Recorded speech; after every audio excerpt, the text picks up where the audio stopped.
आता स्नॅक म्हणजे कसे दोन टाईप असू शकतात, एक नॉर्मल स्नॅक असतो आणि हायफाय स्नॅक असतो, म्हणजे एकदम भारीतला स्नॅक. बाकीचे कोणकोणते स्नॅक आयटम कसे नॉर्मल असतात, पण हे जर तुम्ही बनवलात ना कुठे, तर हे नॉर्मल मध्ये नाही येणार, हे एकदम चांगल्या क्वालिटीमध्ये येणार. ते म्हणणार हा कुछ तो एकदम स्पेशल था जिनके घर में, काहीतरी स्पेशल होतं म्हणून त्यांनी हे बनवलं होतं. म्हणजे पार्टीसाठी असेल किंवा कोणत्या घरी खास माणसं येत असतील तुमचे किंवा पाहुणे, किंवा खास कशाला तुमच्यासाठीच ही रेसिपी नक्कीच बनवा. स्वतःसाठीच बनवायची आणि एन्जॉय करा. रेसिपी एकदम छान झाली. नमस्ते, आज मी नाश्ता बनवते. त्याच्यासाठी लागणारं साहित्य दाखवते. एक बटाटा घेतलाय, याचा फक्त हे कच्चा बटाटा आहे, याचा फक्त मी साल काढून घेतले आणि पाण्यात ठेवलंय. आपल्याला किसून घ्यायचं आहे कच्चा. आपल्याला पावटी रवा घ्यायचा आहे. हे थोडासा पाव चमचा गरम मसाला, पाव चमचा हळद घेतले. आपल्याला थोडा 100 ग्राम पनीर घ्यायचा आहे. चवीपुरतं मीठ घ्यायचं आहे. कोथिंबीर थोडीशी, पाव चमचा ओवा, पाव चमचा जिरा, हा छोटा एक कांदा बारीक चिरून घेतलाय. हे 2-3 हिरवी मिरची बारीक कापून घेतले. 3 पाकळ्या लसूणच्या घेतल्या आणि आपल्याला 1 वाटी पोहा घ्यायचा आहे. हे मी 2 चमचा कॉर्नफ्लॉवर घेतलाय. हे आता पोहे आहे ना, पहिले मी तुम्हाला दाखवते. पोहे धुवून घ्यायचे आहे. पोहे चांगले 2-3 पाण्याने धुवून घेतले आहे. आता ह्याच्यामध्ये आहे ना पूर्ण पाणी काढून टाकलंय. आता ह्याच्यामध्ये हा आपल्याला रवा मिक्स करायचा आहे. त्याच्यामध्ये चवीपुरतं मीठ टाकायचं आहे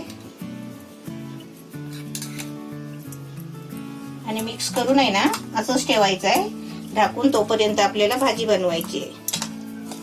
पोहे, रवा आणि मीठ टाकून मिक्स करून ठेवले. आता आपल्याला भाजी बनवायची आहे. तोपर्यंत हे साईडला ठेवते. आता हे पहिलं आहे ना, मी बटाटा किसून घेते. बटाटा कच्चाच आहे, किसून घेतलाय. आता मी किसून आहे ना पाण्यात ठेवलाय. आता मी पहिला गॅस पेटवते आणि तुम्हाला दाखवते. आता मी गॅस पेटवलाय, कढई ठेवली आहे. आता त्याच्यामध्ये आहे ना थोडासा तेल टाकायचं आहे. म्हणजे हा आपला 4चा चमचा, 1 चमचा तेल टाकायचा. तेल तापलंय. आता त्याच्यामध्ये मी जिरा टाकते. आता जिरा चांगला फ्राय झाला ना, मग त्याच्यामध्ये कांदा, मिरची आणि लसूण हे टाकायचं. कांदा चांगला फ्राय झालाय. आता त्याच्यामध्ये आहे ना हे बटाटा किसलेला आहे ना, तो टाकते.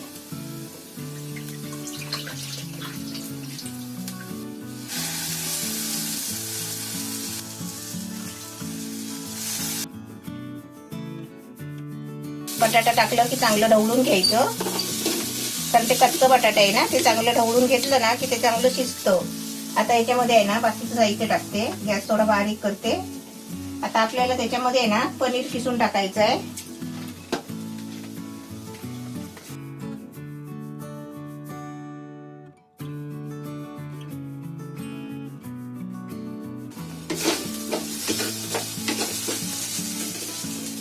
आता त्याच्यामध्ये पनीर टाकते.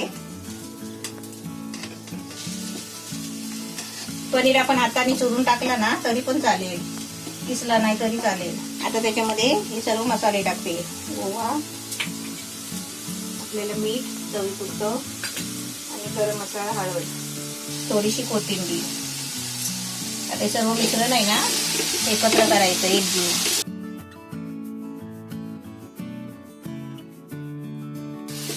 भाजी आपली झाली आहे बघ. आता एकदम मस्त छान झाली आहे. आता मी गॅस बंद करते आणि तुम्हाला आता पोहे आणि रवा दाखवते. भाजी आपली तयार झालेली आहे, थंड होते. तोपर्यंत आपल्याला पोहे आणि रवा बघूया. मस्त भिजलाय. आता आपल्याला हे आहे ना मिक्सर लावायचं आहे.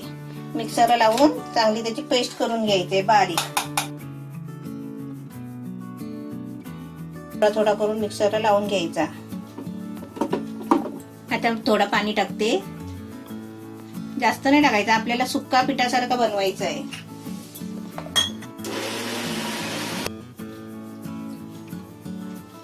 थोडा थोडा पाणी टाकायचं आणि आपल्याला चिकट गोळा करून घ्यायचा आहे.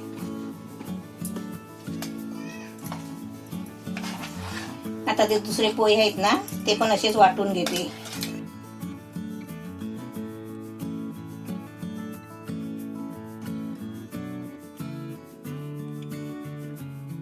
आता हे सर्व काढून घ्यायचा आणि आपल्याला याचा गोळा करून घ्यायचा.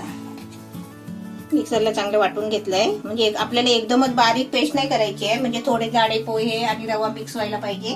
त्याच्यासाठी आता थोडी याच्यामध्ये कोथिंबीर टाकते आणि याचा मस्त घट्ट गोळा करते. कारण आपल्याला पोहे आणि रवा आहे ना मिक्स करायला भारी पडतो आपल्याला, म्हणजे पोहे आहेत ना चुरत नाही लगेच, त्याच्यासाठी थोडा मिक्सर लावून घ्यायचा. आता आपलं हे पण पीठ तयार झालेलं आहे. आता ही भाजी आहे ना ताटात काढून घेते, थंड झाले आणि आपल्याला याचे पॅटीस सारखे बनवायचे स्नॅक्स. आता आपला पिठाचा गोळा पण झालाय. पोहे आणि रवा आहे, पीठ म्हणजे पोह्याचा आणि रव्याचा आपला असं आट्यासारखं बनवलेलं आहे आणि आपली ही भाजी पण तयार झाली आहे. आता आपल्याला ह्याचे आहे ना गोळे करायचे आहे. हाताला असं चिपकतो ना म्हणून आपण त्याला हाताला थोडा तेल लावायचं आहे. आता आपल्याला याचे गोळे बनवायचे आहेत.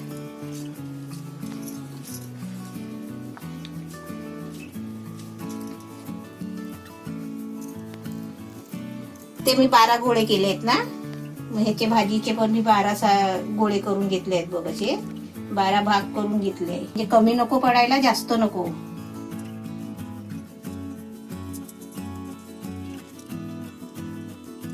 हातावरच असे ना चटपट करायचे.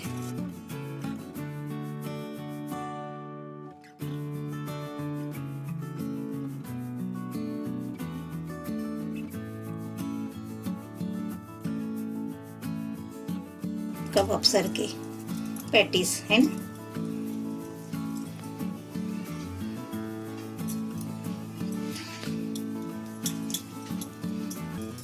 असं हाताने पहिलं असं मऊ करून घ्यायचं, दाबून दाबून, मग ते एक जीव होतो आणि असं हातावर दाबायचं.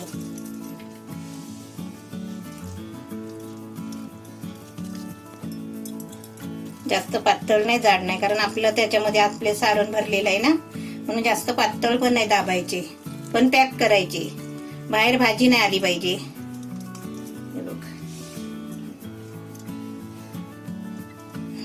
प्रत्येक टायमाला हाताला तेल लावायचं. आपले सर्व कटलेट बघा, कटलेट, कबाब, स्नॅक्स काही पण तुम्ही बोला, हे आपले सर्व बनवून झाले 12. आता समजा हे 12 तुम्हाला तळायचे नसतील ना, तर तुम्ही आहे ना असेच्या असे तुम्ही डब्यामध्ये भरून ठेवा. जेवढे करायचे नसतील तेवढे, आणि जेवढे करायचे असतील तेवढे आता करा. आणि समजा तुम्ही उद्या आहे ना फ्रीज मध्ये आता ठेवून तुम्ही उद्या सकाळी तळून घेतले तरी चालेल, पण जास्त दिवस पण नाही ठेवायचे. आता मी कॉर्नफ्लॉवरची थोडी पेस्ट बनवून घेते. एकदम पातळ आपल्याला बनवायचं आहे. म्हणजे काय माहितीये का, हे आपले स्नॅक्स आहेत ना तेलामध्ये फुटायला नको. फुटत नाही पण फुटायला नको. एकदम पातळ बनवायची, एकदम पातळ केली आहे ना. आता तुम्हाला मी याच्यामध्ये पण करून दाखवते आणि असेच पण तुम्हाला 2 पॅटीस करून दाखवते कॉर्नफ्लॉवर न लावता. आता मी तेल तापायला ठेवलंय, पण आता मी आहे ना जेवढे आपल्याला पाहिजे तेवढे मी करून घेते, कारण आता आपल्याला पप्पू खायचं आणि मी खायची आहे. आणि बाकीचे आहे ना मी असे डब्यात करून ठेवते आणि हे फ्रीज मध्ये ठेवणार आहेत. आणि आपल्याला सकाळी तळून घ्यायचे. पप्पू किती तळू आता? 6 झाले. 6 तिकडे 6 इकडे. 6 ये ना, ते फ्रीज मध्ये ठेवू ना. हा, हे तेल तापलंय. आता हे आहे ना ह्याच्यामध्ये असे डुबवायचे. बघा पातळ आहे एकदम, म्हणजे थोडीशी कोटिंग यायला पाहिजे ना त्याच्यासाठी.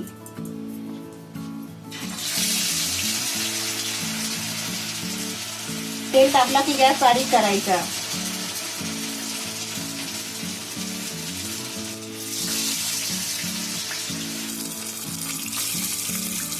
असे आहे ना थोडे काढून त्यांनी हलतात काय बघायचे.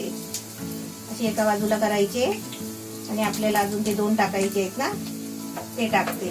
गॅस मी पूर्ण बारीक केलेला आहे. आता हे 2 आहे ना मी असेच टाकते. आणि समजा तुम्हाला पेस्ट नाही बनवायची आणि काही सुद्धा करायचं नसेल ना, तर सुका घ्यायचा पीठ, तांदळाचं किंवा असं मैद्याचं, कॉर्नफ्लॉवर असं सुका पीठ घ्यायचं आणि असं थोडा थोडा वर असा बुरबुरवायचा ह्याच्यावरती. म्हणजे कसं माहितीये, तुम्हाला हे जाम जर करता आले नाही तर समजा एका बाजूने फुटले असेल तर सगळं भाजी बाहेर येईल ना, त्याच्यासाठी वरून कोटिंग लावायची. आता हे मी तुम्हाला 2 आहे ना असेच टाकून दाखवते.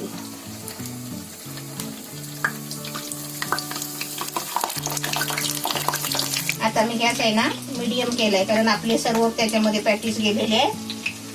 आता मी ते आहे ना जरा हलवून बघते, फिरवते. हे आपले बिना कॉर्नफ्लॉवरचे आहेत 2. फुटत नाही पण मी आपले अशी लावले. आपल्याला म्हणजे लाल कलर येईपर्यंत ते भाजायचे. हे एकदम मस्त फ्राय झाले. आता याच्यामध्ये समजतात काय, आपले कॉर्नफ्लॉवर लावलेले आणि बिना कॉर्नफ्लॉवरचे. हे बिना कॉर्नफ्लॉवरचे आहेत. हे कॉर्नफ्लॉवरची पेस्ट लावले, पण बघा फुटले नाही. तुम्ही काही चिंता करायची नाही. कॉर्नफ्लॉवर नसला तरी टेन्शन नाही घ्यायचं, असंच करायचं. आता काढताना फक्त एक काळजी घ्यायची, असंच तेल एका बाजूला करायचं आणि काढायचे. म्हणजे तेल सगळं एका बाजूला पॅन मध्ये येतो.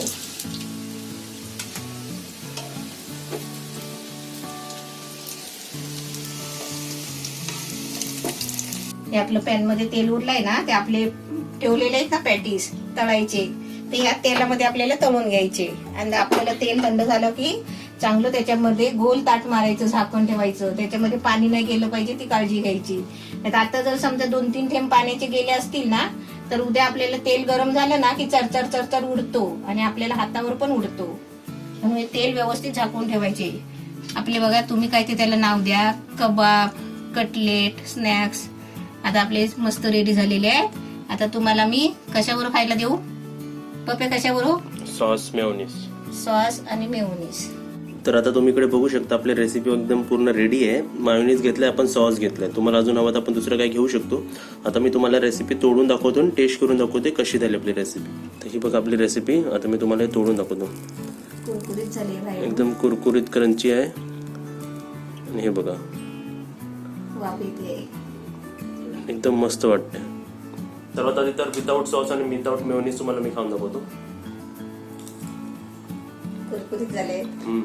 घरी बसल्या बसल्या आपण म्हणतो ना, कधी पण आपण म्हणतो घरी बसल्या बसल्या हॉटेलची चव आली आपल्याला. तर या रेसिपीला तुम्ही असं म्हणू शकता. या रेसिपीला एकदम हॉटेलचे कटलेट कसे असतात, एकदम चांगल्यातले चांगले हॉटेलचे कटलेट तसे एकदम झालेत. आणि साहित्य तर काहीच नाही आहे. आणि तुम्ही ते विदाऊट कोटिंग, कॉर्नफ्लॉवरची कोटिंग लावा किंवा नका लावा, ते दोन्ही वेळ एकदम चांगलंच लागणार तुम्हाला. आणि याच्यामध्ये वाटत पण नाही कोणते कोटिंग केलेले आणि कोणते विदाऊट आहे ते, है ना. म्हणजे कॉर्नफ्लॉवरची काही गरज नाही.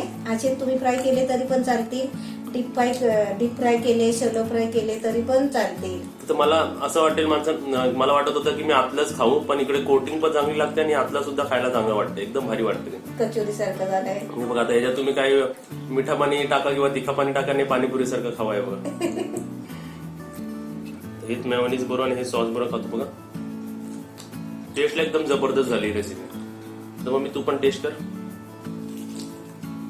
तर रेसिपी तुम्हाला कशी वाटली ते आम्हाला नक्कीच सांगा. मला तर बघूनच तिकडे पाणी सुटलं होतं तोंडाला. तर तुम्हाला तुमचं रिॲक्शन कसं आम्हाला कमेंटमध्ये सांगा. आणि व्हिडिओला लाईक करा आणि व्हॉट्सअपवर शेअर सुद्धा करा.